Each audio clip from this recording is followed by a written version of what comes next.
This conference will now be recorded. अस्सलामु अलैकुम व रहमतुल्लाहि व बरकातुहू। अऊज़ु बिल्लाहि मिनश शैतानिर रजीम। बिस्मिल्लाहिर रहमानिर रहीम। रब्बि इश्रह ली सदरी व यस्सिर ली अमरी वहलुल उक़दतम मिन लिसानी यफ़क़हू क़ौली। रब्बि ज़िदनी इल्मा। अल्लाहुम्मा अरिनल हक़्क़ हक़्क़न वरज़ुक़ना इत्तिबाअह व अरिनल बातिला बातिलन वरज़ुक़ना इज्तिनाबा। आमीन या रब्बल आलमीन। अल्लाहुम्मा तहिर क़ुलूबना मिनन निफ़ाक़ वअअमालना मिनर रिया वअल्सिनतना मिनल कज़िब वअअयुनना मिनल ख़ियाना फ़इन्नका तअलमु ख़ाइनतल अअयुन वमा तुख़फ़ी सुदूर। जी बच्चे, अल्लाह ताला आपके बाकी पेपर्स भी जितने भी रह गए अल्लाह ताला सारे कामयाब करे, आपको सभी में पास करे।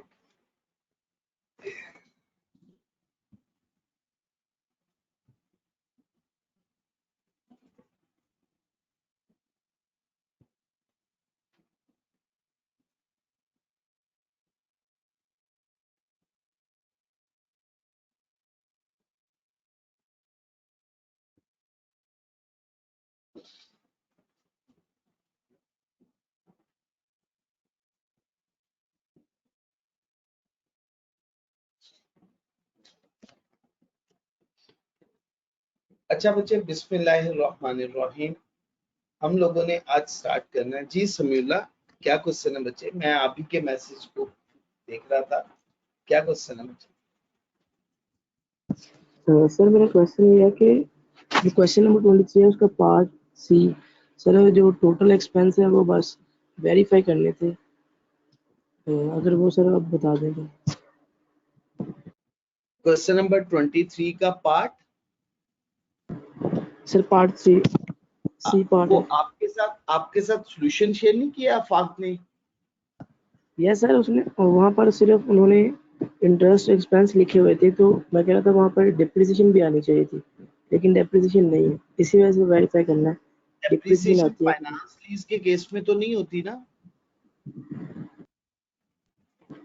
पर सर वो लेसी की बात कर रहा था, लेसी की बुक थी। 23 क्वेश्चन में लेसी का पोर्शन भी है? यस सर, वो अहमद कोई कंपनी थी ऐसे ही था, उसने हाँ, अगर machine Ahmad Taseem and company है तो लेसी के पोर्शन में फिर डेप्रिसिएशन आनी चाहिए। यस सर, वो सॉल्यूशन में नहीं थी, इस वजह से मैंने वेरीफाई करना। हाँ, मैं देख लूंगा, मैं उसको देख लूंगा। तो लेसी के पोर्शन में डेप्रिसिएशन आएगी क्योंकि वो तो चार्ज करेगा राइट ऑफ यूज एसेट के ऊपर डेप्रिसिएशन। ठीक है।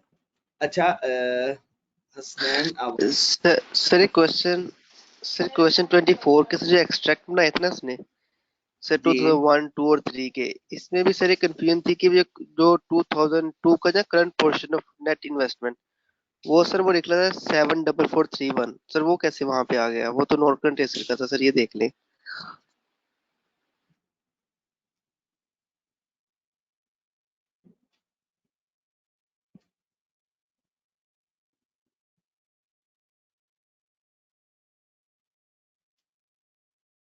एक मिनट, मैं सिर्फ फाइल ओपन कर लूं।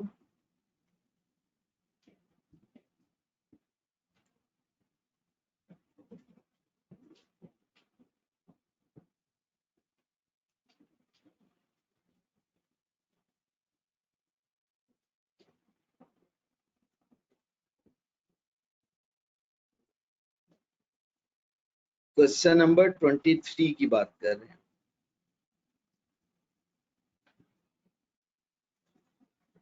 12 क्वेश्चन है यहाँ पे सॉल्व हुआ होगा। सर 24 की बात कर रहा हूँ मैं। अच्छा, आप 24 की बात कर रहे हैं। ठीक है, देख लेते हैं यहाँ से किसी एक।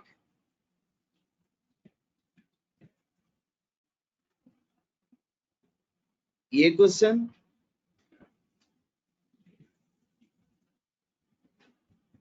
जी सर यही है सर। आपने इसकी सर एक्सट्रैक्ट ना रफ से बनवाए थे 2001 के, उसने सर 3 सालों के मांगे थे, 1, 2 और 3 के।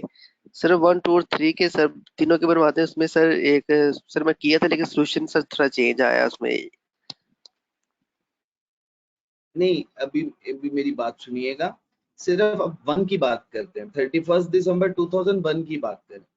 31 दिसंबर 2001 में देखें बच्चे, एक्सट्रैक्ट में 130,000 लायबिलिटी है, उसमें से principal portion 55,569 within 1 year उसने पे करते हैं, और ये इंटरेस्ट इनकम उसकी बन गई है, स्टेटमेंट ऑफ कॉम्प्रिहेंसिव इनकम में उसने रिकॉर्ड कर ली।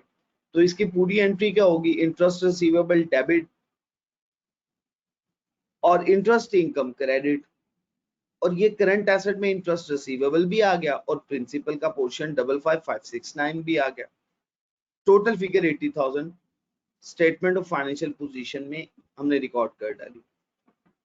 अब 130,000 में से 55,569 प्रिंसिपल का पोर्शन हम लेस करेंगे तो 74,431 रिमेनिंग नॉन करंट एसेट में जाएगा ना, तो वो एक्सट्रैक्ट में 74,431 का पोर्शन हमने net investment non current asset में रिपोर्ट किया। जी ठीक है, इसमें कोई गलती नहीं है सर ये हम तो सर बना रहे हैं ना, उसने सर सोल्यूशन में मांगा हुआ था हमारे, हम रिक्वायर था कि 1, 2 और 3 तीनों सालों का। तो सर जब तीनों सालों का हम बनाएंगे सर 2002 का अगर देखेंगे ना हम, तो करंट पोर्शन में उसने लिखा हुआ 74431, ये जो हमने 74431 लिखा ना नेट इन्वेस्टमेंट का, वो वाला। देखो, आप ट्यूशन के साथ कंपेयर ना करो, अपना कॉन्सेप्ट आप अप्लाई करो। मैंने कहा उसमें हो सकता है गलती हो गई हो। आप देखो ना, यहाँ पे 31 दिसंबर 2002 लिखो और ये फिगर एज इट इज 74,431 की फिगर होगी। ठीक है जी बच्चे, एक साल भर में आपने कितने पैसे पे करने हैं, इतने पैसे पे करने हैं। जी सर, ये सर हमारा करंट एसेट में चला जाएगा ना। अगली वाली अमाउंट है वो भी तो आपने साल भर के अंदर ही पे करनी है ना, क्योंकि देखिए 31 दिसंबर से 31 दिसंबर 2003 ये पूरा साल नहीं बन गया, जी सर। पूरा साल बन गया ना, 12 मंथ्स बन गए। अब जी सर। विद इन 12 मंथ्स आपने ये फिगर भी पे करनी है और ये फिगर भी पे करनी है, इसका मतलब आपने सारा प्रिंसिपल ही पे करना है। जी सर, जब आप क्लियर हो गया।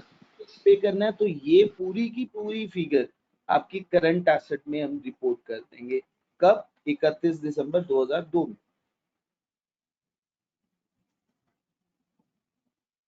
जी जी सर ठीक है, और नोट कर सर कोई बचेगा ही नहीं बाकी ना। जी, नॉन करंट एसेट का पोर्शन जीरो हो जाएगा, वो है रहेगा ही कोई। जी हो गया क्लियर आपको। जी सर क्लियर है। सर क्वेश्चन नंबर 22 में जो सेकंड रिक्वायरमेंट है, amount to be capitalize on the present value of annuity factor, solve करनी है। जी बच्चे, मैं अभी 1 मिनट क्वेश्चन ओपन कर लूं।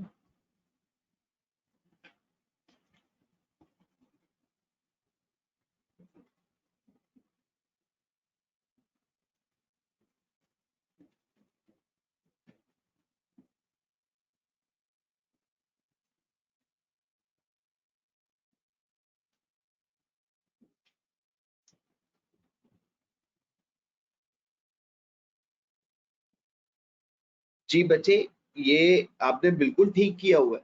Calculate the amount of to be capitalized in the books of lessee by using present value of annuity factor. वो ये आपसे कह रहा है कि लेसी अपनी किताबों में राइट ऑफ यूज एसेट कितनी अमाउंट से रिकॉर्ड करेगा। ना इस क्वेश्चन में इनिशियल डायरेक्ट कॉस्ट की वैल्यू गिवन है, ना ही इस क्वेश्चन में कोई present value of dismantling cost मौजूद है, ना ही कोई पेमेंट एट और बिफोर द कमेंसमेंट डेट हुई हुई है। इसमें सिर्फ initial measurement of lease liability का कॉन्सेप्ट मौजूद है। और आपको पता है कि राइट ऑफ यूज एसेट जब हम रिकॉर्ड करते हैं तो हम 4 बातें उसमें शामिल करते हैं। पहली बात, initial measurement of lease liability.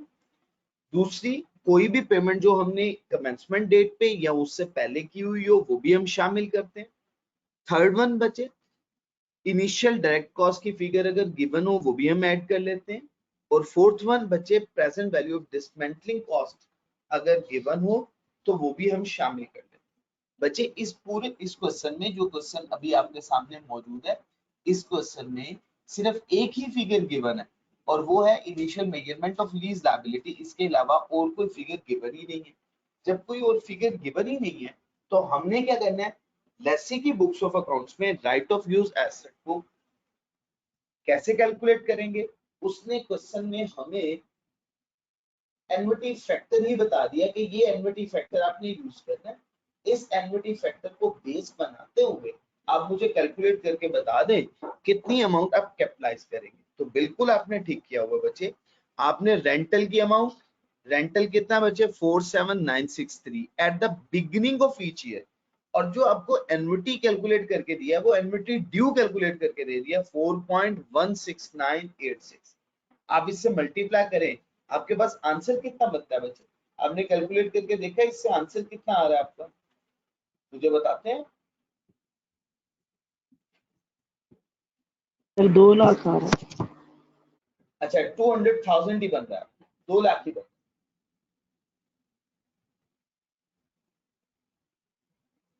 जी बच्चे 2 लाख ही बन गया। Yes sir 2 lakh. 2 लाख ठीक हो गया जी बच्चे। तो बच्चे ठीक हो गया।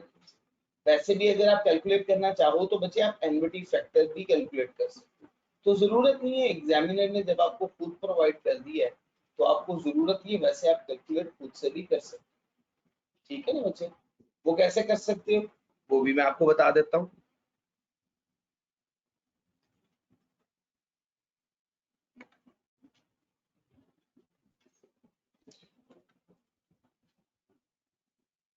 जी बच्चे मैं कर दूँ बच्चे। मैं आज इंशाल्लाह प्रॉपर फाइल, आफाक ने स्कैन फाइल सेंड की है, मैं आपके साथ पीडीएफ फाइल प्रॉपर शेयर कर देता हूँ। ठीक है जी? अच्छा बच्चे देखें, आपने राइट ऑफ यूज एसेट या लीज लायबिलिटी की अमाउंट कैलकुलेट करनी है। लीज लायबिलिटी की बेसिकली अमाउंट कैलकुलेट करनी है।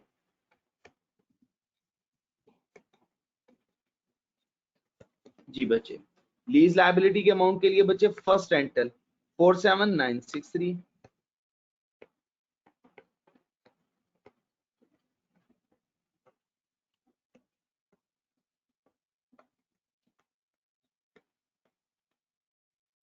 2 पार्ट। अब ये लीज टर्म कितने पीरियड का है? जी बच्चे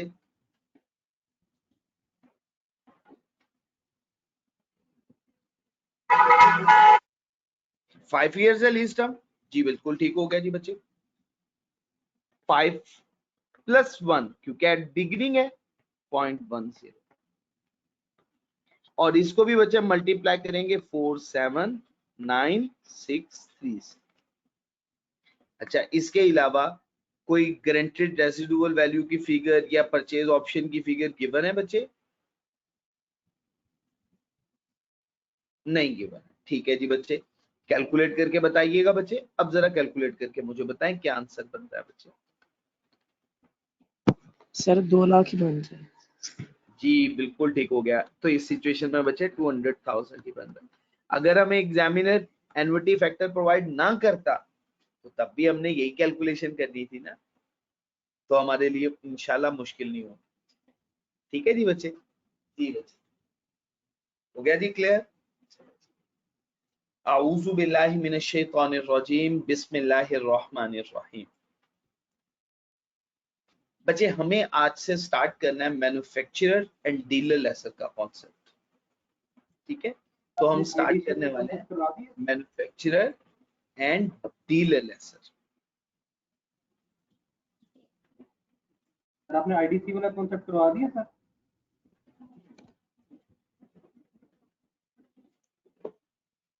मुझे ना आपकी आवाज आएगी नहीं, अगर आप मुझे ना मैसेज टाइप करके पूछ लेंगे तो मेरे लिए आसान हो जाएगा। मैं माजरत खाऊं, सिर्फ ये थोड़ी सी प्रॉब्लम है मेरे साथ। मैंने पहले भी शेयर किया था कि ये सिस्टम में ना वॉइस की प्रॉब्लम होती है, नहीं पता चलता है। मैन्युफैक्चरर और हम डीलर लेसर का कॉन्सेप्ट पढ़ने वाले हैं।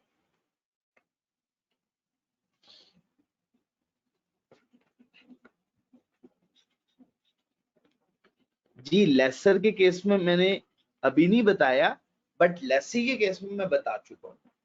लेसर के केस में भी इंशाल्लाह मैं अब आपके साथ ये डिस्कस करना शुरू कर दूंगा जैसे ही मैन्युफैक्चरर और डीलर लेसर का कॉन्सेप्ट हमारा मुकम्मल हो जाएगा। ठीक है, अच्छा बच्चे, बिस्मिल्लाहिर्रहमानिर्रहीम। बच्चे, लेसर की हमने टाइप्स पढ़ी थी। लेसर की 3 टाइप्स हमने पढ़ी थी। एक बच्चे हमने पढ़ी थी सिंपल लेसर,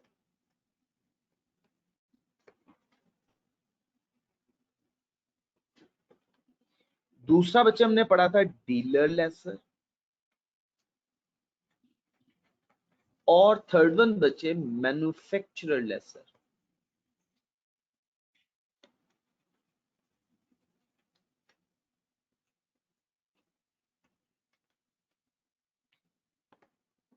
सिंपल लेसर की बच्चे एक ही इनकम होती है, वो है फाइनेंस इनकम।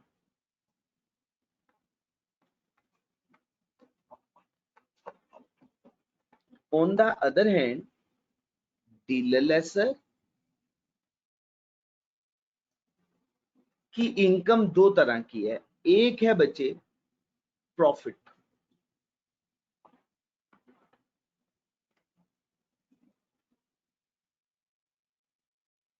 ठीक है जी बच्चे। वो प्रॉफिट कैसे कैलकुलेट किया? सेल प्राइस में से कॉस्ट को लेस किया, प्रॉफिट कैलकुलेट।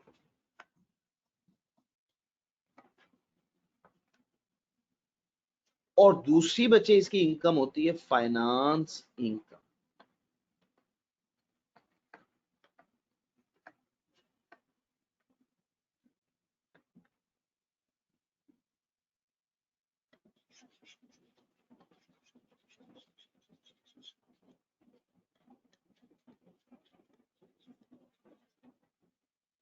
अच्छा बच्चे, ये प्रॉफिट की फिगर और फाइनेंस इनकम की फिगर को रिकॉर्ड कैसे करना है?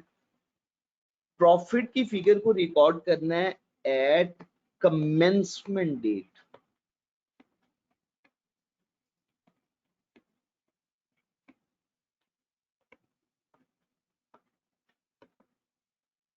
और finance income over the period of lease term.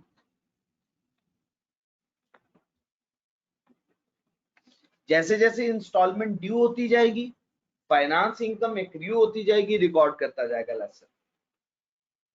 लेकिन जैसे ही डीलर ने, एक डीलर है ना, शोरूम वाला है, जो क्या करता है, उस एसेट को बाय करके सेल करता है। मैं एक एग्जांपल लेता हूं, एक शोरूम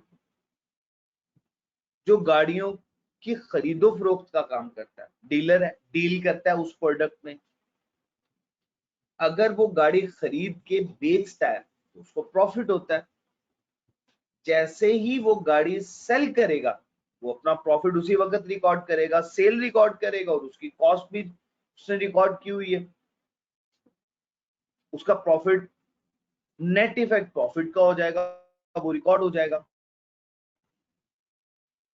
अब लीज के केस में अगर डीलर लेसर किसी एसेट को लीज पे दे दे या लीज की फैसिलिटी प्रोवाइड कर दे लेसी को, तो उसकी दो तरह की इनकम होगी। एक तो जो उसने सेल किया उस एसेट,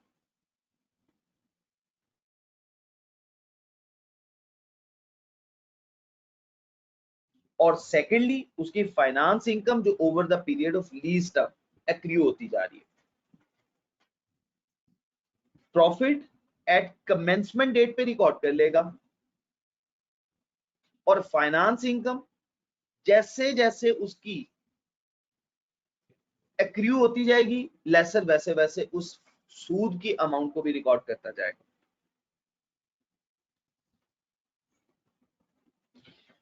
बच्चे, फाइनेंस लीज का केस हम पढ़े, अभी हमने ऑपरेटिंग लीज स्टार्ट नहीं की।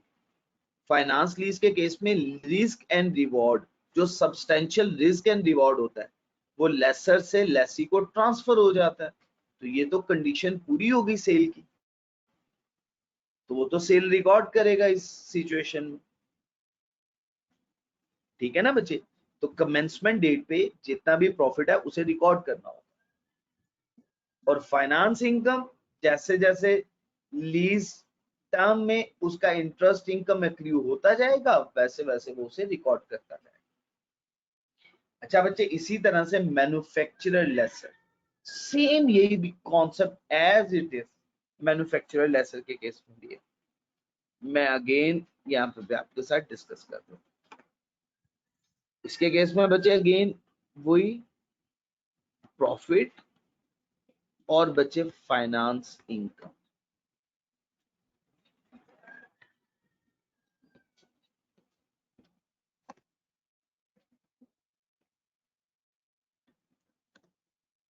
प्रॉफिट को बच्चे एट लीज कमेंसमेंट डेट और finance income over the period of lease term.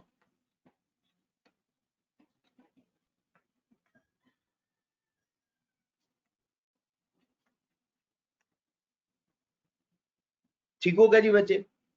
तो ये बात आपको याद रखनी है। इसका मतलब है डीलर और मैन्युफैक्चरर की अकाउंटिंग में फर्क नहीं, इन दोनों की अकाउंटिंग सेम है। तो फिर हम इन दोनों की अकाउंटिंग को इकट्ठा समझते, कोई फर्क नहीं। सिर्फ डीलर में और मैन्युफैक्चरर में फर्क क्या होता है, डीलर खुद बना के बेच नहीं रहा, डीलर बाजार से बनी बनाई प्रोडक्ट फिनिश गुड खरीदेगा और आगे फर्दर सेल कर देगा या लीज पर प्रोवाइड कर रहा। डीलर लेसर बन गया कि डील करता था इन गुड्स में और लीज की फैसिलिटी भी प्रोवाइड कर रहा है, तभी हम इसको कह रहे हैं dealer lessor. On the other hand manufacturer lessor के केस में बच्चे क्या है, मैन्युफैक्चरर मैन्युफैक्चर करके गुड्स सेल करता था, अब उसने लीज की फैसिलिटी भी प्रोवाइड करनी शुरू कर दी। और इसकी मैंने आपके साथ एग्जांपल भी कोट की थी, जैसे कि टोयोटा कंपनी मैन्युफैक्चरर है, अगर वो लीज की फैसिलिटी प्रोवाइड कर दे, मैन्युफैक्चरर लेसर। इसी तरह से बच्चे होंडा कंपनी मैन्युफैक्चरर है, अगर वो लीज की फैसिलिटी प्रोवाइड कर दे, मैन्युफैक्चरर लेसर। सुजुकी की एग्जांपल भी इसी तरह से। अच्छा, अब जनरल मोटर्स हैं, इसी तरह से और शोरूम्स हैं, वो डीलर्स हैं, अगर वो लीज की फैसिलिटी प्रोवाइड करेंगे तो उन्हें क्या बोला जाएगा, डीलर लेसर। समझ आ गई बच्चे बात की। अच्छा, अब बच्चे आप डीलर या मैन्युफैक्चरर का जब भी कोई क्वेश्चन सॉल्व करेंगे, उसके लिए आपको कुछ एडिशनल वर्किंग करनी, एक एंट्री एडिशनल पोस्ट करनी। उसके लिए पहले मैं वर्किंग समझा दूं, एंट्री भी लिख देता हूं और साथ साथ वर्किंग भी, के फिगर हमने कैसे कैसे कैलकुलेट। पहली एंट्री हमें पोस्ट क्या करनी है, मैं एक ही एंट्री कंपाउंड एंट्री पोस्ट करवाता हूं, वो आपके लिए आसान है बजाय इसके कि हम ज्यादा एंट्रीज पोस्ट करें। ठीक है जी बच्चे, एक ही एंट्री पोस्ट करो। आपने सबसे पहली एंट्री क्या पोस्ट करनी है, नेट इन्वेस्टमेंट डेबिट। क्लियर होगी बच्चे बात। सबसे पहले डेबिट किसे करना है, नेट इन्वेस्टमेंट। फिर इसी के साथ डेबिट करना है कॉस्ट ऑफ सेल्स को। क्रेडिट बच्चे किसे करना है, क्रेडिट करना है बच्चे सबसे पहले सेल्स, और दूसरा बच्चे इन्वेंट्री। याद रखिएगा, डीलर और मैन्युफैक्चरर के केस में अपने ये एसेट के नाम से नहीं, क्योंकि ये इन्वेंट्री है उनके लिए। डीलर ने रीसेल पर्पस के लिए खरीदा, मैन्युफैक्चरर ने बेचने की नीयत से बनाई, तो दोनों के लिए इन्वेंट्री हुई ना जी, शाबाश, बिल्कुल ठीक। Analysis, increase in asset, increase in expense, increase in revenue और डिक्रीज इन एसेट। अब हमें वन बाय वन वर्किंग करनी है। सबसे पहले नेट इन्वेस्टमेंट,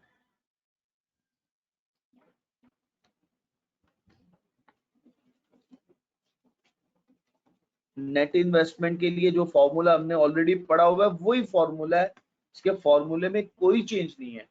नेट इन्वेस्टमेंट किसके इक्वल होता है?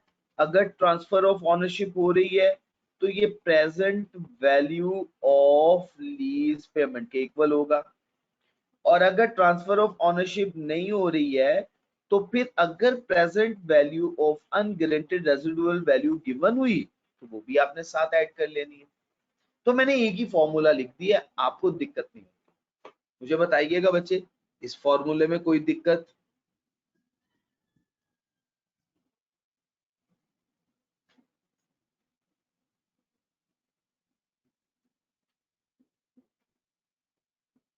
जी बच्चे, मदीहा, आफाक, अली मलिक, मुस्तजाब साहब, साजिद अली, समीउल्लाह, शानजे, बच्चे सबको क्लियर है? बच्चे Hasan, Ali Hasan, Haris, yes sir clear है। पास, हसनैन, तैयब, शेराज, बच्चे जिसका नाम मैं नहीं भी ले पाया हूं तो नाराज ना होइएगा। बच्चे आपको क्लियर है? मुझे बस बता दें। जी ठीक हो गया, जज़ाकुमुल्लाह खैर। अच्छा बच्चे, second one,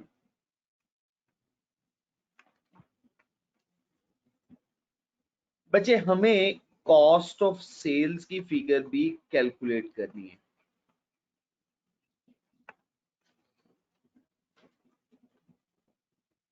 cost of sales के लिए हम फॉर्मूला क्या यूज करेंगे? Cost of sales is equal to, cost of sales किसके इक्वल है?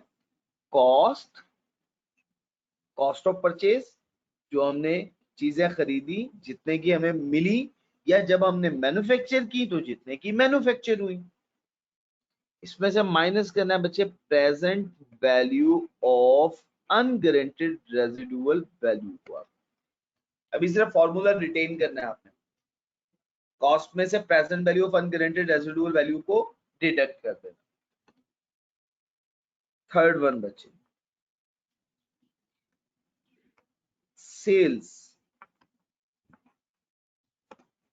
सेल्स के लिए बच्चे लोअर ऑफ की फिगर होगी।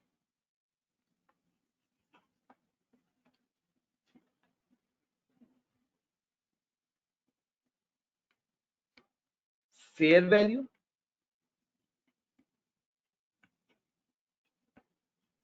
और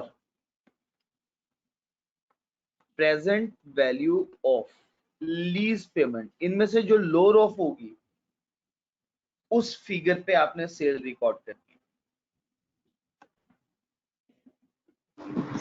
fourth one and initial direct last cost में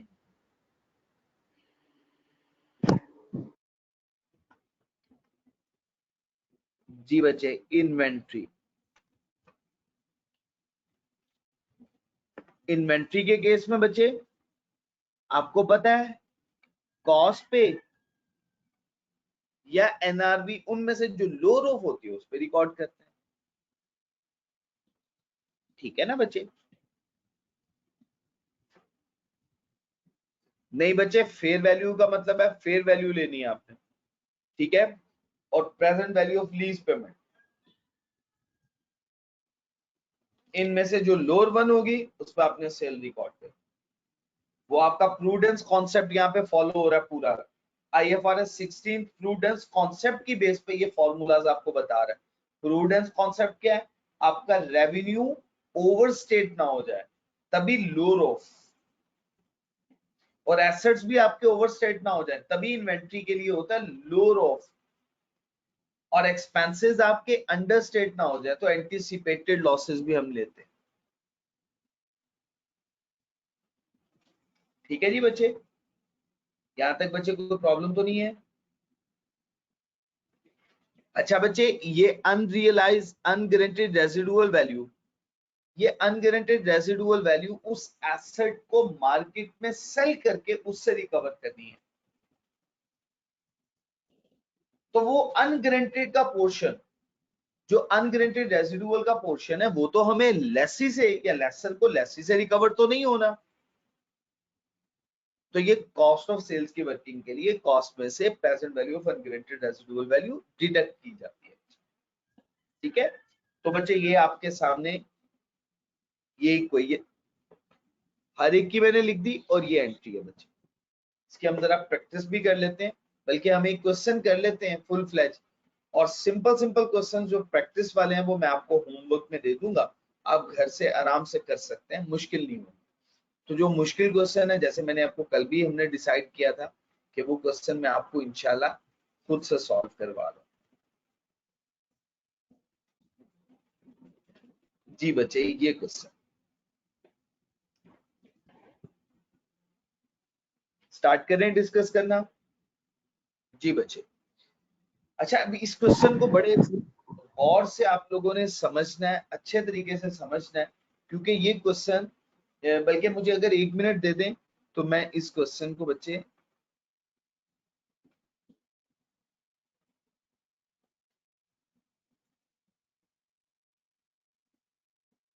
समझाने में मुझे आसानी हो जाएगी।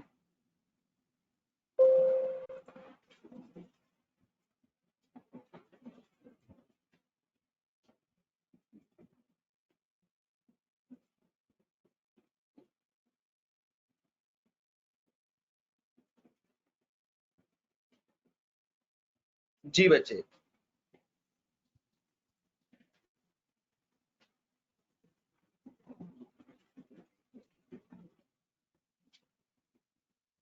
बिस्मिल्लाहिर्रहमानिर्रहीम। Quartz Auto Limited is engaged in the business of manufacturing। मुझे बताएं, सिंपल लेसन का क्वेश्चन है। No sir. मैन्युफैक्चरर है सर।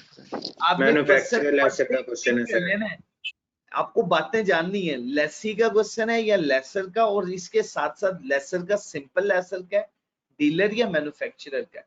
आपको पता चल गया कि ये मैन्युफैक्चरिंग का, मैन्युफैक्चरर लेसर का केस।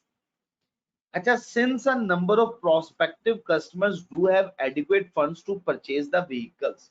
क्या कहा? कहा बहुत सारे कस्टमर्स ऐसे होते हैं जिनके पैसे उनके पास बहुत ज्यादा होते हैं, वो आते हैं, पूरी पेमेंट अदा करते हैं और चीज खरीद के ले जाते हैं। ट्रक की बात कर रहा है तो इसका मतलब ट्रक खरीद के ले जाते हैं। QL provides lease financing facility। इसका मतलब है मैन्युफैक्चरर भी है और लीज की फैसिलिटी भी प्रोवाइड कर रहा है। मैन्युफैक्चरर लेसन बन गया अपने कस्टमर्स को जिनके पास पैसे नहीं होते कि वो उसी वक्त पूरी पेमेंट अदा कर दें। अब उसके ऊपर वो एक्सपेक्ट करता है कि मुझे 15% पर एनम रिटर्न भी मिले। इंटरेस्ट डिस्काउंट रेट बता दिए जी, इम्प्लिसिट रेट ऑफ इंटरेस्ट बता दिया, सूद का रेट। अब उसमें कुछ एडिशनल इंफॉर्मेशन, 1 जुलाई 2010 को QAL ने 7 ट्रक बेचे। अब बड़ी ही तवज्जो चाहिए आप लोगों की, क्योंकि ये एक ट्रक की बात अगर कर रहा होता ना, हमारे लिए जिंदगी आसान थी। अब थोड़ी सी मुश्किल कर दी एग्जामिनर ने। वो क्यों? किसी जगह पे हमें एक ट्रक की बात करके एक ट्रक की इंफॉर्मेशन दे देगा, और किसी जगह पे पूरी के पूरे सातों के सातों ट्रक्स की इंफॉर्मेशन दे देगा। अब कहां पे 60 ट्रक की इंफॉर्मेशन है हमें ये देखना है, कहां पे सिर्फ एक ट्रक की इंफॉर्मेशन है, हमें फिर उसे 7 ट्रक्स के साथ मल्टीप्लाई करना पड़ेगा, नंबर के साथ मल्टीप्लाई करना पड़ेगा। अब इस क्वेश्चन में 2 तरह की गलतियां हो सकती। आप अगर 7 से मल्टीप्लाई नहीं करेंगे तो हर किसी भी सिचुएशन में नहीं करेंगे तो गलती हो गई। कुछ जगहों पे करना था, आपने वहां नहीं किया, और अगर आप मल्टीप्लाई करेंगे तो हर फिगर को कर देंगे तब भी गलत हो जाएगा। तो अब आपको ये जानना है कि किस जगह पे मल्टीप्लाई करना है, किस जगह पे नहीं करना। अब ये इंफॉर्मेशन पढ़ना, क्वेश्चन पढ़ना ही अच्छे तरीके से हम क्वेश्चन पढ़ लेंगे तो हमारा 50% क्वेश्चन वैसे ही सॉल्व हो जाएगा। ये देखिएगा, ये क्वेश्चन ऐसा है। 1 जुलाई 2010 लीज कमेंसमेंट डेट है। QL ने 7 ट्रक बेचे हैं, किसको? इमरलैड गुड ट्रांसपोर्ट कंपनी को, EGTC को, लीज पे। टर्म्स लीज की और उससे मुतालिक इंफॉर्मेशन ये है। अब देखिएगा, इससे पहले इसकी जरा रिक्वायरमेंट पढ़ लेते हैं। अज्यूम ये करें कि QAL और EGTC चाहते हैं कि अपनी लीड्स को एक्सटेंड कर लें 5 इयर्स के लिए। कितने साल की लीज करना चाह रहे हैं? 5 साल की लीज करना चाह रहे हैं। इस बात को बेस बनाते हुए आपने जर्नल एंट्रीज पोस्ट करनी है 30 जून 2011 पे, और आपने नोट बनाना है जिसको फाइनेंशियल स्टेटमेंट में शामिल किया जाए किस साल के लिए, 30 जून 2011 के लिए, और बनाना IFRS 16 लीज के मुताबिक। तो अब ये याद रखना है, लीज की मुद्दत आपने 5 साल लेनी है। क्वेश्चन की रिक्वायरमेंट में बता दिया। अब देखिएगा इस क्वेश्चन में कहता क्या है, लीज पीरियड 4 साल का है। हाँ, इसको मजीद 1 साल के लिए बढ़ाया भी जा सकता है और ये 5 साल का हो जाएगा, और यही उसकी यूजफुल लाइफ भी है। अब मैं आपसे सवाल पूछता हूं, वैसे तो आपको पता है मैन्युफैक्चरर लेसर का केस है, फाइनेंस लीज है, ऑपरेटिंग लीज में जाके बताऊंगा अगर ऐसी सिचुएशन वहां हो तो उसको कैसे डील करें। वैसे ही सवाल पूछ रहा हूं, भूल जाएं। आप मुझे बताएं इस इंफॉर्मेशन से ये लीज फाइनेंस लीज है या ऑपरेटिंग लीज है, और साथ रीजन भी बतानी है आपको। सर फाइनेंस लीज है सर, 80% कवर होगा सर। शाबाश, 100% अगर हम पीरियड कवर कर दिया है। सर अगर अगर हम 4 एक इयर्स भी साल यूज ना भी करें तो फिर एक्सटेंड करें 80%। बिल्कुल सर, ठीक है। अगर हम 1 साल एक्सटेंड ना भी करें फिर भी 80% बनती है सर 4/5। बिल्कुल ठीक हो गया, शाबाश, आप लोगों को मेरी बातें याद है, अल्हम्दुलिल्लाह। अब next, EGTC has granted a residual value of 360,000। अब ये बड़ी गौर तलब बात है। ईच ट्रक, इसका मतलब हर ट्रक की फिगर बता रहा है, ये 7 की नहीं बता रहा। Till the end of 4th year, 4th year के एंड पे। लेकिन आपको याद है हमने पहले ही कह दिया कि लीज टर्म हो गई 5 इयर्स का, 4 इयर्स का तो होगा ही नहीं। इसका मतलब ये इंफॉर्मेशन तो हमारे लिए है ही नहीं। हमारे लिए अगली इंफॉर्मेशन है, वो हो एवर से स्टार्ट होने वाली है। कहता है गारंटी खत्म हो जाएगी, लैप्स कर जाएगी। अगर लीज टर्म 5 साल का हुआ ना तो गारंटेड रेजिडुअल वैल्यू 0, कोई गारंटेड रेजिडुअल वैल्यू नहीं है। अगर लीज टर्म, अगर लीज टर्म कितने मुद्दत का होगा, 5 साल का होगा, तो हमने कह दिया 5 साल का है। इसका मतलब है ये रेजिडुअल वैल्यू अब हमें नहीं चाहिए, ये हमारे से मुताल्लिक नहीं है, ये additional information. EGTC will return the truck at the end of lease term। Return भी कर दे, फाइनेंस लीज है, ऊपर कंडीशन हमने देखी हुई। अब अगली थर्ड वन इंफॉर्मेशन, अभी तक देख लें ये दोनों इंफॉर्मेशन है, इनमें से कोई एडजस्टमेंट नहीं है। हाँ, 3 और 4 ये है हमारे लिए एडजस्टमेंट, और जो पेपर में बैठ के आपको जिसको कंसीडर करना है वो ये 2 बातें। लीज रेंटल है इतना पर एनम। अब मुझे बताएं ये 7 ट्रक के बारे में बता रहा है या 1 ट्रक का बता रहा है? सर 7 ट्रक का बता रहा है। 7 का बता रहा है। अब इसको 7 से ना मल्टीप्लाई कर दीजिएगा, गलत हो जाएगा। अब पेएबल इन एरियर्स एंड पे पे करना है, और किस डेट पे, 30 जून पे। बिल्कुल ठीक हो गया। अच्छा बच्चे, अब अगली इंफॉर्मेशन, हर ट्रक की कॉस्ट है 9 लाख रुपया। Price in case of outright sale, मतलब अगर कैश पे मार्केट में सेल कर दे तो कितने का सेल होगा, 13,50,000 रुपए का। और ये 1 ट्रक की वैल्यू है, ये 1 से ज्यादा ट्रक की वैल्यू है, 7 ट्रक की वैल्यू है, ये 1 ट्रक की है। सर पर ट्रक लिखा हुआ है सर, उसने 1 ट्रक की है। बच्चे ईच पर ट्रक, बिल्कुल ठीक हो गया। जैसे यहाँ पे ईच का वर्ड यूज कर दिया, यहाँ पे पर ट्रक। अब 5th वन इंफॉर्मेशन ये गिवन है, the expected residual value of each truck at the end of 4th and 5th। हमें 5th चाहिए, ये नहीं चाहिए, ये फिगर हमारे लिए कारगर। अब आपसे सवाल है, ये गारंटेड रेजिडुअल वैल्यू है या अनगारंटेड रेजिडुअल वैल्यू है, जल्दी से बताइए। अनगारंटेड हो गई सर। ये अनगारंटेड रेजिडुअल वैल्यू है, क्योंकि उसने ऊपर ही कह दिया गारंटेड रेजिडुअल वैल्यू है ही कोई नहीं, 0 अगर लीज टर्म 5 इयर्स का हुआ। तो देख लें ये क्वेश्चन जब एग्जाम में आया था, आप तो भी कर रहे हो ना, जब एग्जाम में आया था तो कितना डिफिकल्ट लेवल का क्वेश्चन था। ये रिवीजन लेवल क्वेश्चन है, इसके साथ मेंशन जरूर कर लीजिए। ठीक हो गया जी बच्चे? तो बच्चे अब इस क्वेश्चन को सॉल्व करें हम जी।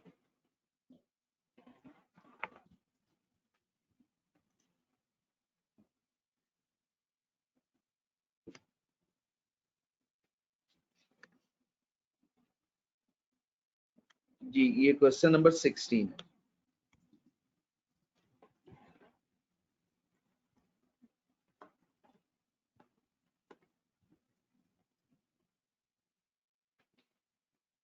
और ये आपके सामने है। रिक्वायरमेंट क्या है, पहले जनरल एंट्रीज पोस्ट करनी है, तो हम पहले इसकी वर्किंग कर लेते हैं।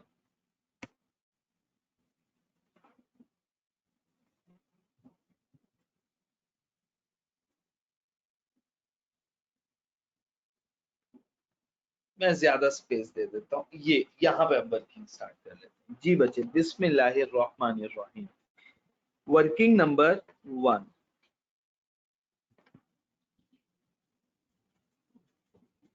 ठीक है जी बच्चे।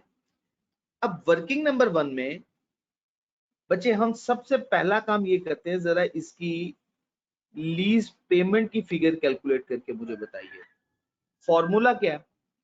Down payment plus lease rentals plus guaranteed residual value. अब देखें इस क्वेश्चन में डाउन पेमेंट नहीं है, लीज रेंटल की फिगर है, और वो कितनी है? 2715,224 2715,224 2715,224 और लीज टर्म 5 इयर्स का है, और गारंटेड रेजिडुअल वैल्यू भी 0 हो गई हुई है। बता दीजिए। 13576120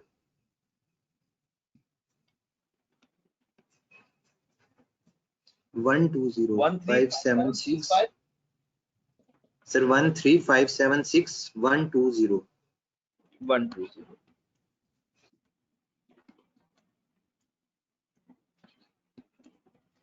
जी बच्चे, आप में से किसी बच्चे को कोई कंफ्यूजन?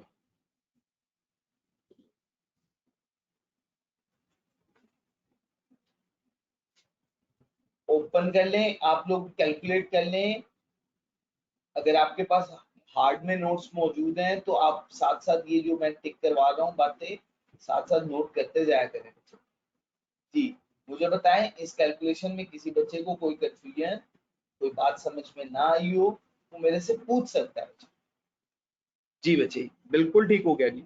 अच्छा, वर्किंग नंबर 2 में बिल्कुल इसके सामने करने लगा हूँ, वो है ग्रॉस इन्वेस्टमेंट की फिगर। मुझे बताइएगा ग्रॉस इन्वेस्टमेंट का फॉर्मूला क्या होता है? Lease payment plus unguaranteed residual value. आपने कैलकुलेट करनी है, 2 मिनट आपके पास है, बाद में मैं कैलकुलेट करके दूंगा, जल्दी करें जरा। सर 14276120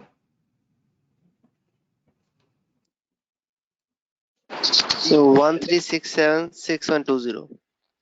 चले मैं अब आपको आपके सामने कैलकुलेट करने लगा हूं, देख लीजिएगा। 576120 प्लस अनगारंटेड रेजिडुअल वैल्यू है 100,000, और ये एक ट्रक की थी, हमें 7 से मल्टीप्लाई करना है। तो बच्चे अब मल्टीप्लाई करके आप मुझे बताइएगा क्या फिगर बन रही है? 14276120 276,120। बच्चे मुझे बताएं, आप लोगों को इसकी कैलकुलेशन में कोई दिक्कत तो नहीं हुई? अब आपको पता चला कि 100,000 को हमें 7 से मल्टीप्लाई क्यों करना? क्योंकि ये पर ट्रक उसने अनगारंटेड रेजिडुअल वैल्यू बताई हुई। 2 वर्किंग तो हमने कर ली, अब थर्ड वन वर्किंग स्टार्ट करने लगे। बच्चे थर्ड वन वर्किंग में हमें कैलकुलेशन करनी है present value of lease payment. अच्छा, ये एट द एंड का केस है, ना डाउन पेमेंट है ना गारंटेड रेजिडुअल वैल्यू है, तो मैं सिंपल फॉर्मूला यूज करने लगा हूं 2715,224 1 माइनस 1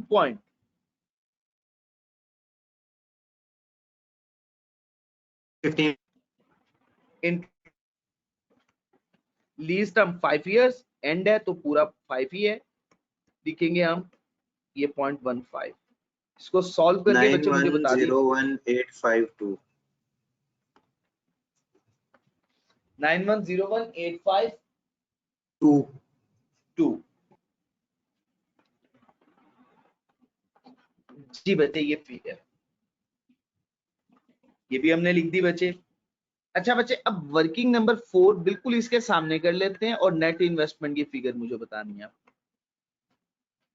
नेट इन्वेस्टमेंट की figure present value of lease payment plus present value of unguaranteed residual value. अच्छा बच्चे, पहली फिगर तो हमने कैलकुलेट कर ली है 9101,852 और present value of unguaranteed residual value है बच्चे 700,000। 1.15 raised to power minus 5। The 348024 sir ये टोटल लिखवा देना सर वो 9449876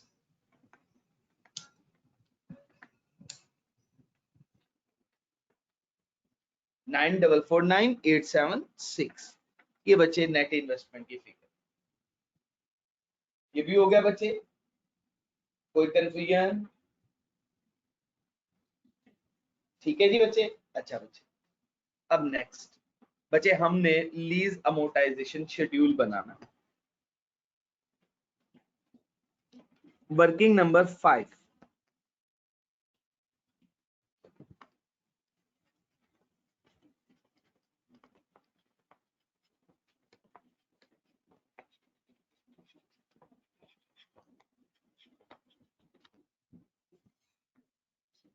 अच्छा बच्चे, सबसे पहले ओपनिंग डेट है, सबसे पहले लिखते हैं डेट, ओपनिंग बैलेंस,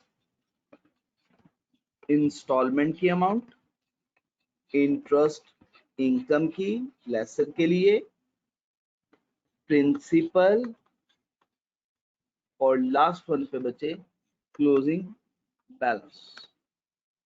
अच्छा बच्चे, date first one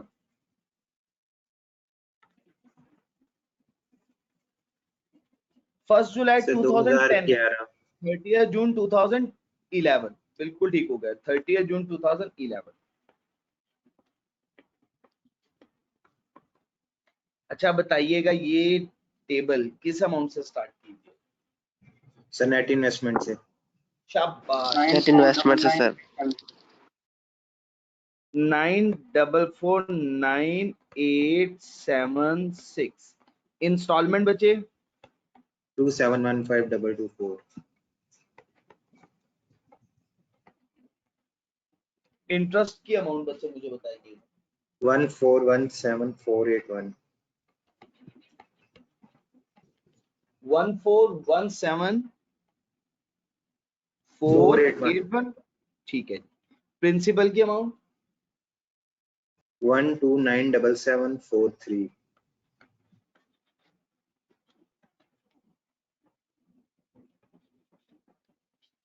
closing balance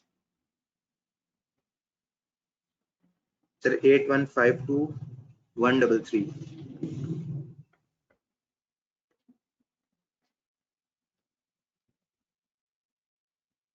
जी बच्चे। उसके बाद बच्चे नेक्स्ट 30 जून 2012 8152133 2715224। इंटरेस्ट की अमाउंट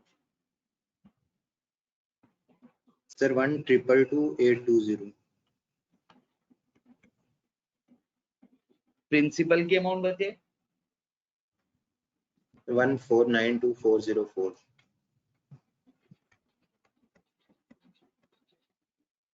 क्लोजिंग बैलेंस 6659729।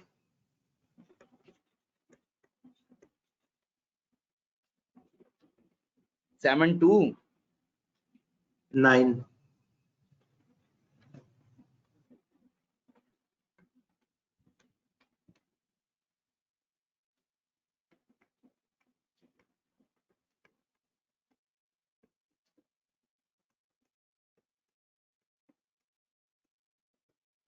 इंटरेस्ट की अमाउंट सर 998959। 998959। ठीक है जी। 1716265। Closing balance 4943,464.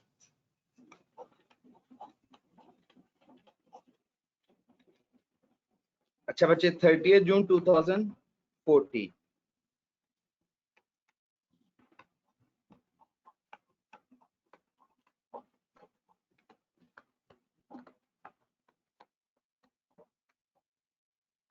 इंटरेस्ट की अमाउंट बताइएगा। 741520.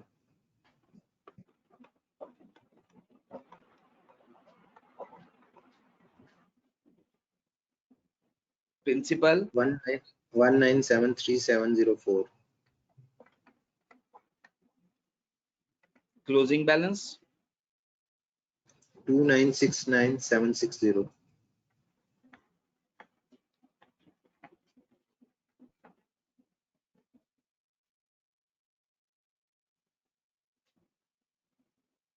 That's 760.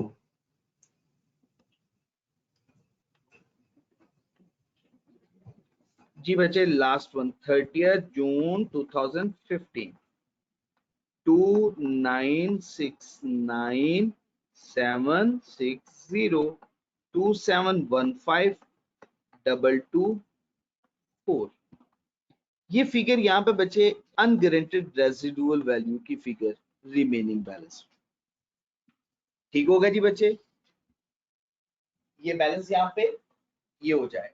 अब आपने इसमें से 700,000 लेस कर देना है, इस फिगर में से 700,000 लेस करके मुझे फिगर बताइएगा क्या फिगर बच्चे। 22,69760. अब ये बैलेंसिंग फिगर बता दो दोनों। Sir, 445464.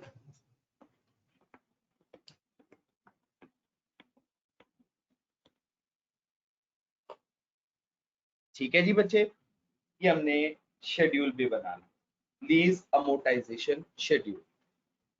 कोई प्रॉब्लम तो नहीं है बच्चे आप लोगों को? क्लियर हो गई ये बात? अच्छा बच्चे, अब बस सर सिंपल सी एक रह गई है, वो बातें वो एंट्री में सर आप जी जी सर हमने हर दफा पूरा शेड्यूल ही बनाना होता है जितनी भी इंस्टॉलमेंट होती है वर्किंग में सर? जरूरत नहीं है। आपने अगर आप लोगों को एक्सट्रैक्ट बनाने हैं, मैं एक एग्जांपल दे रहा हूं, अगर आपको एक्सट्रैक्ट बनाने हैं 30 जून 2011 पे, तो आप 30 जून 2012 तक बना लें, बाकी रहने दें। ये आपको तब बनाना है जब एग्जामिनर आपसे कहे कि लीज अमोर्टाइजेशन शेड्यूल भी बनाओ, तब वो आपकी नीड रिक्वायरमेंट है, तब आपको ये पूरा मुकम्मल बनाना पड़ेगा। नहीं बनाओगे तो नंबर कट जाएंगे। लेकिन अगर आपको क्वेश्चन सॉल्व करते हुए करना है तो फिर आपको जरूरत नहीं है, आपको सिर्फ एक साल अगले साल के लिए तक बनाना है जरूरत, बस बाकी रहने दीजिए। हाँ, ये हम इस वजह से बना लेते हैं ताकि हमारे नोट्स बनाते हुए हमें दिक्कत ना हो। नोट्स बनाते हुए हमारा ये कंफर्म हो जाए कि अनअर्न्ड फाइनेंस इनकम की अमाउंट ठीक आ रही है, लेकिन वो हमें जरूरत नहीं है, वो हम बैलेंसिंग फिगर ही ले रहे हैं, तो हमें उसके लिए कोई इतना ज्यादा बॉदर करने की जरूरत नहीं।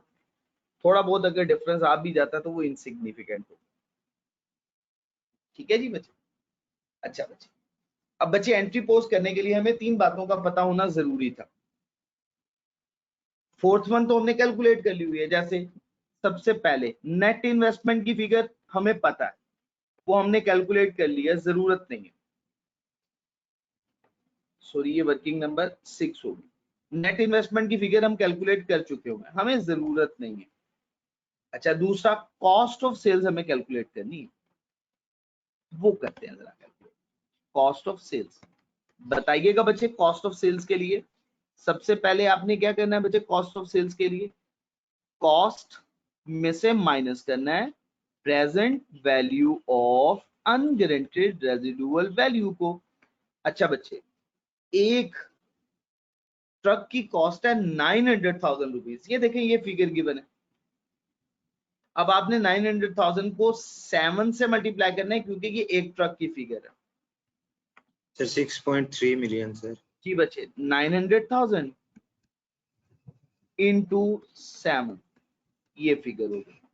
अब माइनस करना है इसमें से present value of unguaranteed residual value. वो आपने calculate करके मुझे बताइए। 348024 जी 34 8024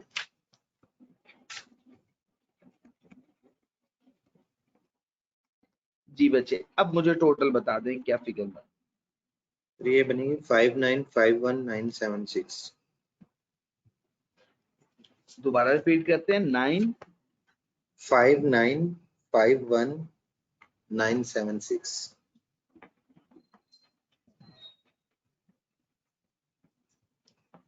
सर वो स्टार्ट वाला 9 रेज कर देना।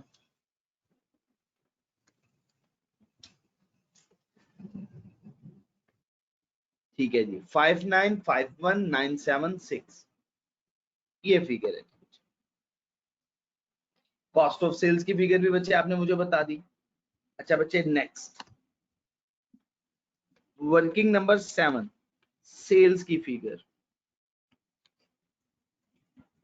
सेल्स के लिए बच्चे आपको पता है लोअर ऑफ ए, पहली है बच्चे फेयर वैल्यू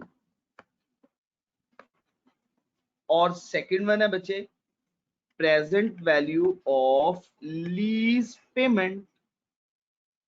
अच्छा बच्चे फेयर वैल्यू, एक एसेट को मार्केट में सेल किया जाता है 13,50,000 रुपए में, ये उसकी फेयर वैल्यू है।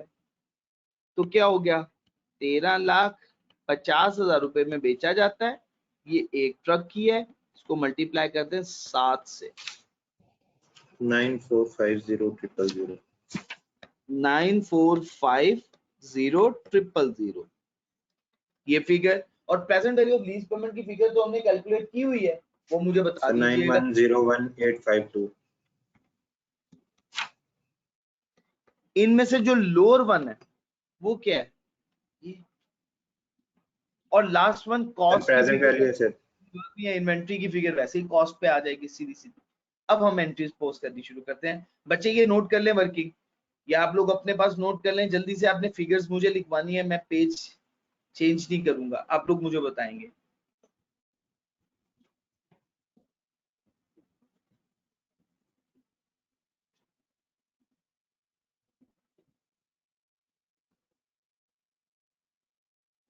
कर ली नोट आप लोगों ने?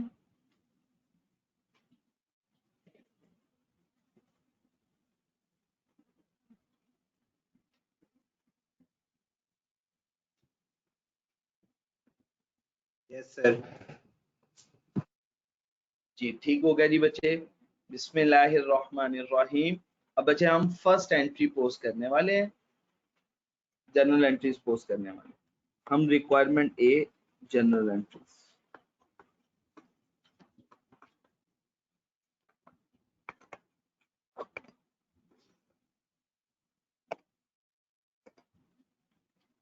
अच्छा बच्चे सबसे पहले यकम जुलाई 2010 पे हमें एंट्री क्या पोस्ट करनी है बच्चे, नेट इन्वेस्टमेंट डेबिट करनी।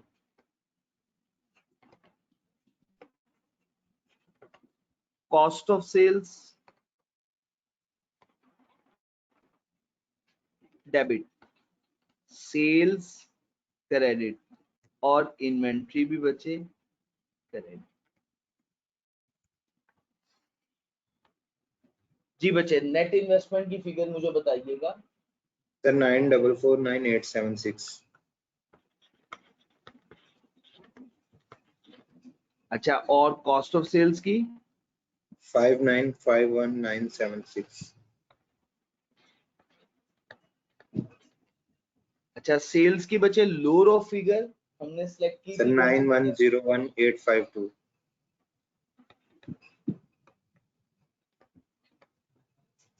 और सर इन्वेंट्री इन्वेंट्री में कॉस्ट की फिगर आ जाए। 6.3 मिलियन। अब इसका टोटल करके देखें, डेबिट और क्रेडिट टैली कर रहा है आपका। Increase in asset, increase in expenditures, increase in revenue और decrease in asset.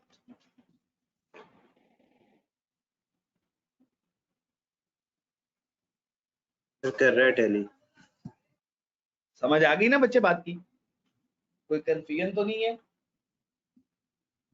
Ji? Balance बिल्कुल ठीक हो गया। अच्छा बच्चे, इसके बाद 30 जून 2011 पे कंपाउंड एंट्री पोस्ट करने वाला हूं मैं। कंपाउंड एंट्री क्या है? Bank debit, interest income credit, income credit, और बच्चे नेट इन्वेस्टमेंट।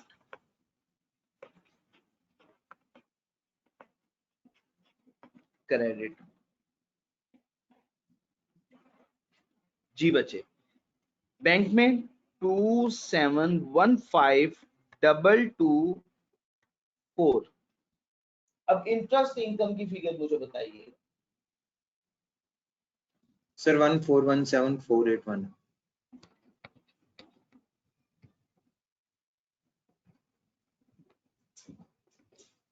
और नेट इन्वेस्टमेंट की सर 1297743। 1297743। बच्चे डेप्रिसिएशन के एंट्री पोस्ट करेगा लेसर? नहीं करेगा सर। बिल्कुल नो ठीक सर, होगा। नहीं करेगा। बिल्कुल नहीं करेगा। अच्छा, अब कुछ एडिशनल बातें मैं आपको बताने लगा हूं, रिक्वायरमेंट नहीं भी है, फिर भी आप लोगों को कोई कंफ्यूजन ना रहे। Extract from statement of financial position. किस डेट पे बचे? As eight June 30, 2011।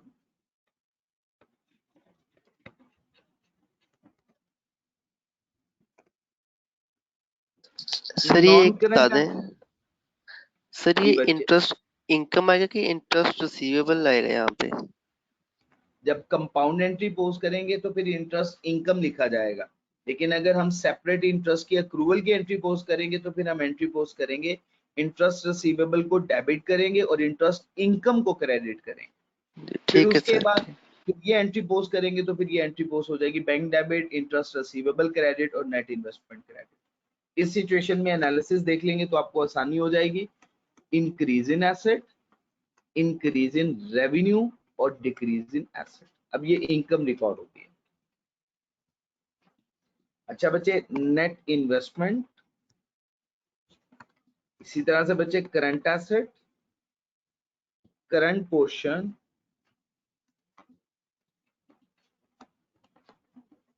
Of net investment.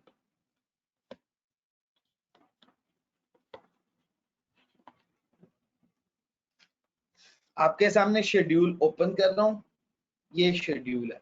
अब आपने मुझे फिगर्स बतानी है, मैं किस डेट पे बना रहा हूँ, इस डेट पे बना रहा हूँ। ये मेरा क्लोजिंग बैलेंस है।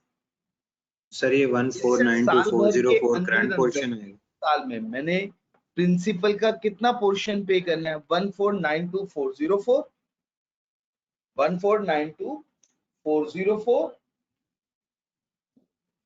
ये अमाउंट बन जाएगी बच्चे। शाबाश, करंट सर। पोर्शन। और जो ये सामने वाली फिगर है, ये बच्चे करंट नॉन करंट एसेट में रिपोर्ट करें। सर ये अब नेट मुझे इन्वेस्टमेंट है। सर इधर नेट इन्वेस्टमेंट में आएगी 6659729। 6659729।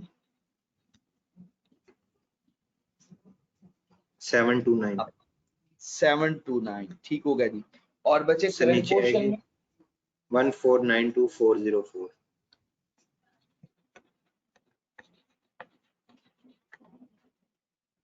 ये भी हो गया बच्चे। अच्छा, अब यहाँ पे तो चेंज कोई नहीं। अब जो मैं वर्किंग करने वाला हूं ये चेंज है। Extract from statement sir of इसमें प्रॉफिट भी रिपोर्ट करेंगे? कंप्रीहेंसिव इनकम, जी बिल्कुल। और फॉर द ईयर एंडेड, तो ये आप लोगों के लिए फर्स्ट टाइम वर्किंग कर रहा हूं, तो आप लोग तवज्जो से देखिएगा। for the year ended June 30, 2011. 2011 बच्चे सबसे पहले ये फिगर आएगी सेल्स की, और बच्चे हमने सेल्स किस अमाउंट से रिकॉर्ड किए? 9101,852. 911852। ठीक हो गया जी बच्चे। इसमें से लेस करना है बच्चे अपने कॉस्ट ऑफ सेल्स को।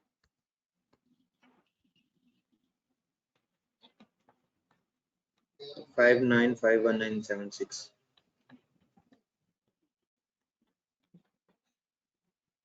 ग्रॉस प्रॉफिट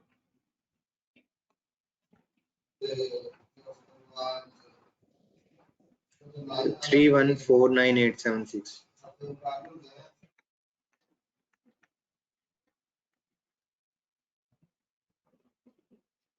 उसके बाद बच्चे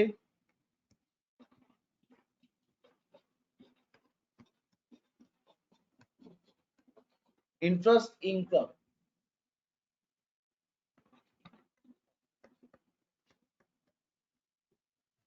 अगली फिगर थी मुझे याद, 1417 1417481.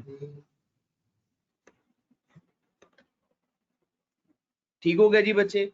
तो ये इंटरेस्ट इनकम तक बच्चे आपने एक्सट्रैक्ट बनाना है। तो ये आपने मैन्युफैक्चरर और डीलर लेसर के केस में ये एरिया नया एरिया है, ये आपने इससे पहले इसकी वर्किंग नहीं समझी, ये बड़ी इंपॉर्टेंट क्वेश्चन है सर मेरा। बाकी एज इट इज क्वेश्चन वैसा ही है जैसे हम सिंपल लेसर के केस में क्वेश्चन सॉल्व किया करते हैं। एक क्वेश्चन है सर मेरा। बिल्कुल उसी तरह से बनेगा। ठीक हो गया जी बच्चे। सेम होगा केस सब में। मुझे आवाज नहीं आ रही, कोई बच्चा बोल रहा है, कोई सवाल पूछना चाह रहा है, मुझे आवाज नहीं आ रही है।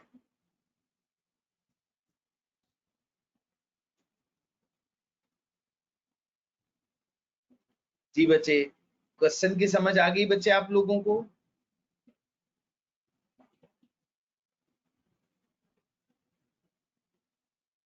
सर वो पूछ रहा है डीलर और मैन्युफैक्चरर सेम है दोनों? जी बिल्कुल सेम है, इनकी सेम रिपोर्टिंग, सेम कैलकुलेशन है, कोई फर्क नहीं है जी। बाकी सब लोगों को भी बच्चे बात क्लियर हो गई है? हारिस बच्चे आपको बात समझ में आ रही है? अब आपने इसके नोट्स, इसके एक्सट्रैक्ट्स आपने खुद से बनाना, ठीक है जी बच्चे। तो ये क्वेश्चन बच्चे मैंने आप लोगों के साथ क्वेश्चन डिस्कस किया। अब अपना होमवर्क नोट कीजिएगा। क्वेश्चन आज जरा होमवर्क में अच्छे खासे मैं आपको दूंगा क्वेश्चन सॉल्व करने के लिए। क्वेश्चन बच्चे नोट कीजिएगा। सर इसका नोट्स नहीं बनाने सर इसके जी नोट्स बनने हैं, बिल्कुल बने। तो नोट्स बिल्कुल उसी तरह से बनने जैसे मैंने पहले बनाने सिखाए हैं। बना दूं? सर जी बना देते हैं। जी जी सर जमीउल्लाह क्या? जी सर सिंपल लेसर, सर मैंने कहा सिंपल लेसर और ये जो डीलर या मैन्युफैक्चर लेसर में सिर्फ एक एंट्री का ही फर्क है, और जी बिल्कुल। बाकी ये जो फिक्स्ड है। सिर्फ ये प्रॉफिट आपने क्या किया, एट कमेंसमेंट डेट में रिकॉर्ड किया, ये वो उस एंट्री का इफेक्ट है। देखिए उस एंट्री में ये जो एंट्री आपने रिकॉर्ड की है, नेट इन्वेस्टमेंट की फिगर भी आनी थी, इन्वेंट्री की फिगर भी आनी थी। सिर्फ आपने सेल्स और कॉस्ट ऑफ सेल्स, ये दो इफेक्ट्स आपने एक्स्ट्रा लिए, ये और ये। क्योंकि सिंपल लेसर के केस में हम एंट्री की जगह पे एसेट लिखा करते थे, ये डीलर और मैन्युफैक्चरर के लिए एसेट नहीं है, इन्वेंट्री है, उनकी इन्वेंट्री है, वो इसमें डील कर रहे हैं या इसको मैन्युफैक्चर करके बेच रहे हैं। तो बस ये दो इफेक्ट, सेल्स और कॉस्ट ऑफ सेल्स, वही इफेक्ट हमने स्टेटमेंट ऑफ कॉम्प्रिहेंसिव इनकम में भी देखा कि उसकी मदद से हमने ग्रॉस प्रॉफिट कैलकुलेट किया। ठीक है जी बच्चे। तो बाकी क्वेश्चन एज इट इज वैसे ही सॉल्व होता है।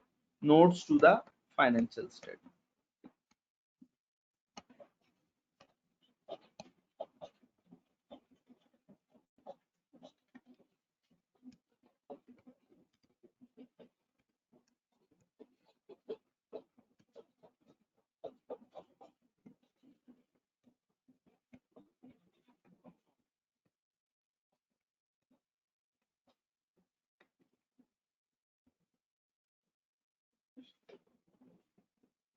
जी बच्चे बिल्कुल उसी तरह से जैसे मैंने आपको सिखाया हुआ है 10 और ये नेट इन्वेस्टमेंट।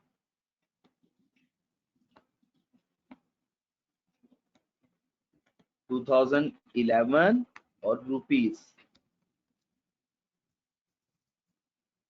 सबसे पहले बच्चे लीज पेमेंट्स, रिसीवेबल।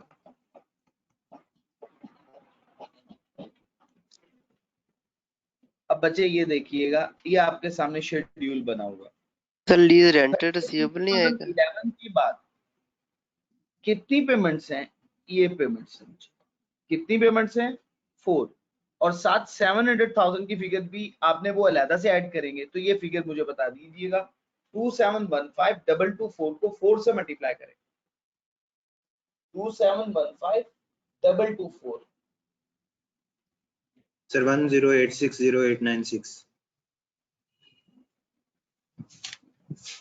1086,896 ये फिगर बता सर रहे हैं मुझे। 10860896। सर 86 के बाद 0 भी आएगा।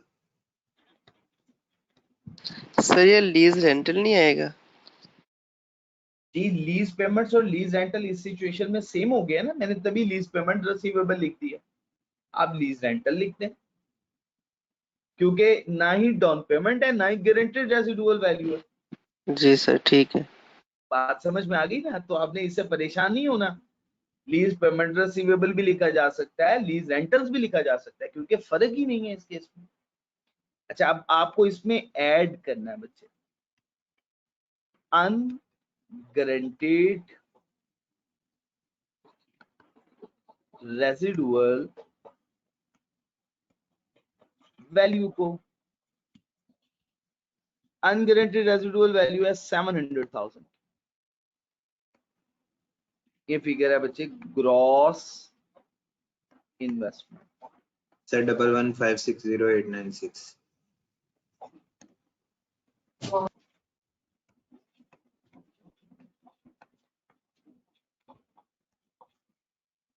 जी बच्चे ग्रॉस इन्वेस्टमेंट की फिगर।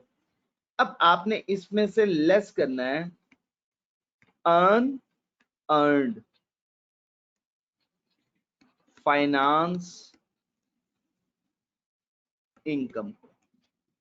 तो मैंने आपको उसका तरीका बताया था, ये आपने बैलेंसिंग फिगर लेनी है। यहाँ पे आपने नेट इन्वेस्टमेंट कैलकुलेट कर देनी है और नेट इन्वेस्टमेंट की 30 जून 2011 एट द एंड है ना, तो वही फिगर बन जाएगी।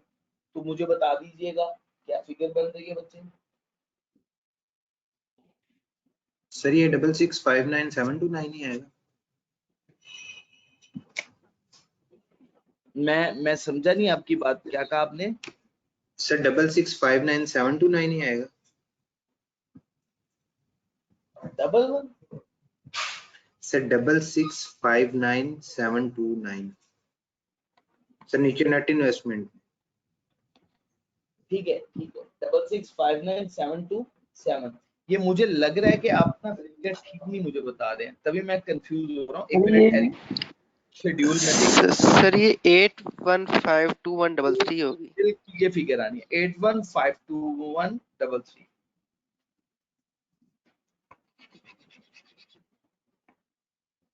$8152,133। अब ये बैलेंसिंग फिगर मुझे बता दीजिएगा, ये अनअर्न्ड फाइनेंसिंग का।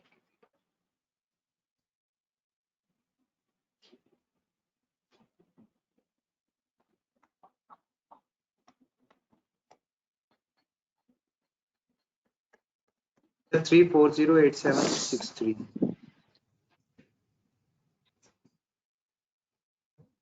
3408,763।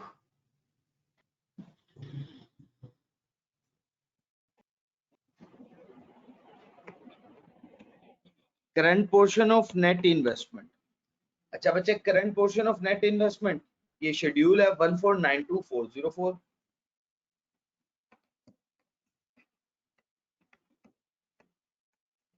अब वो फिगर जो अफाक साहब हमें बता रहे थे वो फिगर है।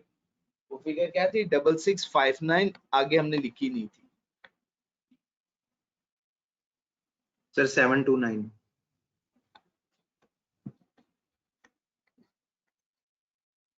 अच्छा बच्चे, इसके बाद नेक्स्ट 10.1 मैच्योरिटी एनालिसिस।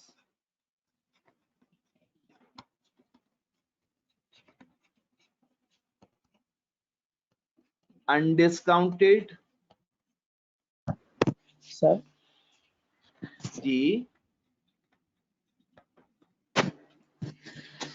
सर ये नंबर क्यों लिखते हैं साथ, कोई भी आपने काट लिख ले। फाइनल अकाउंट में जाकर मैं आपको समझा दूंगा। फाइनल अकाउंट में आपको मैं ये डिटेल से समझाऊंगा, नोट्स हुआ फाइनेंशियल स्टेटमेंट बनाने। ठीक है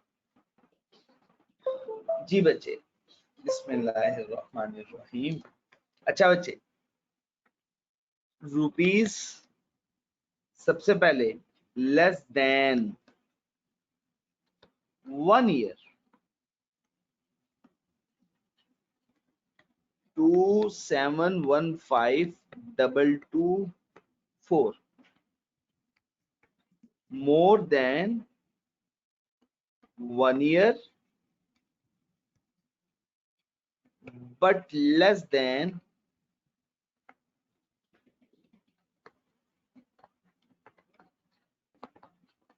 5 years.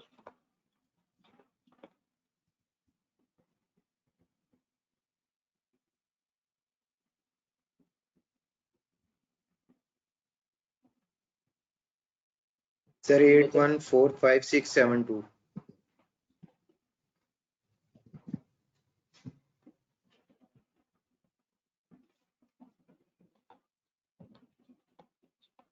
सर 814567 7 लाख रुपए इसमें ऐड नहीं करना,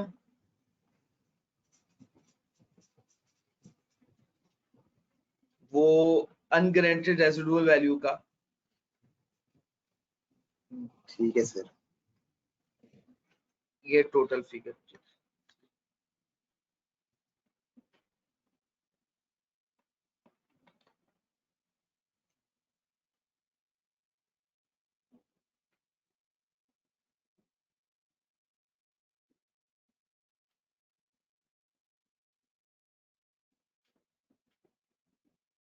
सर 11560896 ये फिगर आपकी एग्री करेगी इस फिगर के साथ, ग्रॉस इन्वेस्टमेंट की फिगर।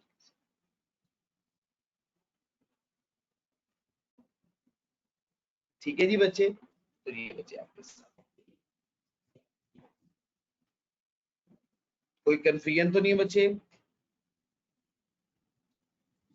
अच्छा, इसके बाद आपने नरेशन भी लिखनी है जो मैंने आपको सिखाई हुई है।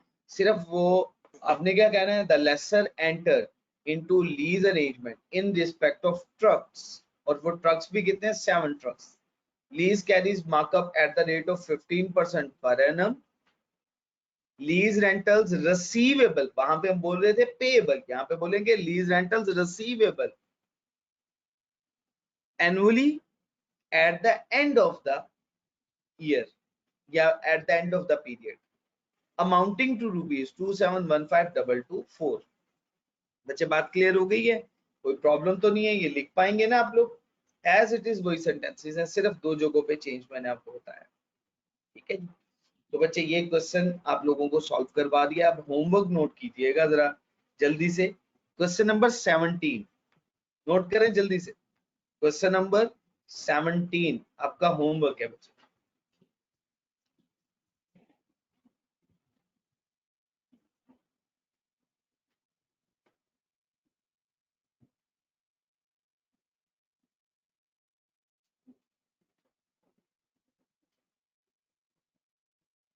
क्वेश्चन नंबर 21,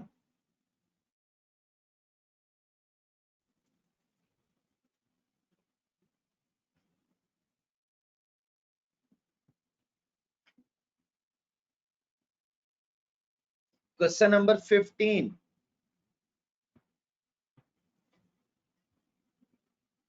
क्वेश्चन नंबर 14, बस 14, 15, 17,